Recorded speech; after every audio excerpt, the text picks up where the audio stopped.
A drive around the region. There are several young children selling fuel in bottles, most of it suspected to have been smuggled from South Sudan and DR Congo. Authorities have expressed concern at this. It had become a security concern.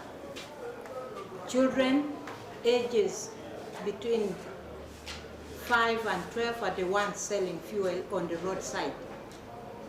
And whoever comes to Arua or to West Nile, what welcomes you is petrol being sold on the streets. And if I talk for Koboko, which is bordered by two borders, that is DRC and Southern Sudan, it is almost the gateway of this illegal fuel to West Nile. So as a security leader and the RDC of Koboko, we are pledging total support to URA. According to Uganda Revenue Authority Commissioner for Customs Abel Kagomire, the country has lost 3 billion shillings in the past 5 months due to illicit trade in fuel. There are key resolutions we have come up with, especially on exchange of information to support us to cut off supply lines so that we are able to act on the information they give us and make sure that we stop the suppliers, because the children who are selling the fuel buy fuel from somewhere. So this information is within the community, is within the leadership, is across the borders.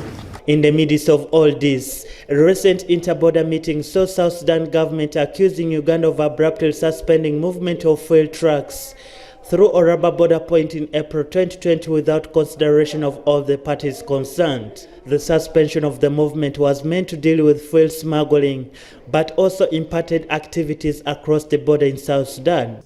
The question I would ask the local leadership is that how did this issue reach Kampala?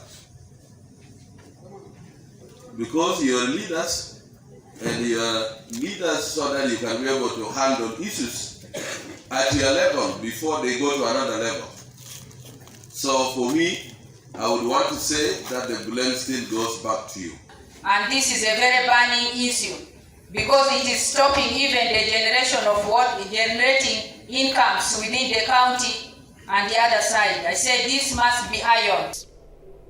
Where it fails, we agreed that it will be escalated beyond the technical level. Maybe the heads of states will discuss it at their own level. But at the technical level, we have agreed that no fuel should go into South Sudan and DRC when actually there is no one going to consume it.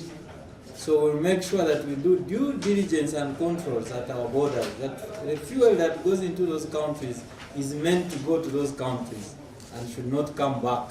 The Uganda Revenue Authority had plans to raise a total of 26.4 trillion shillings, and Customs is expected to raise 7.4 trillion shillings of the total collection, and this will contribute to the domestic revenue.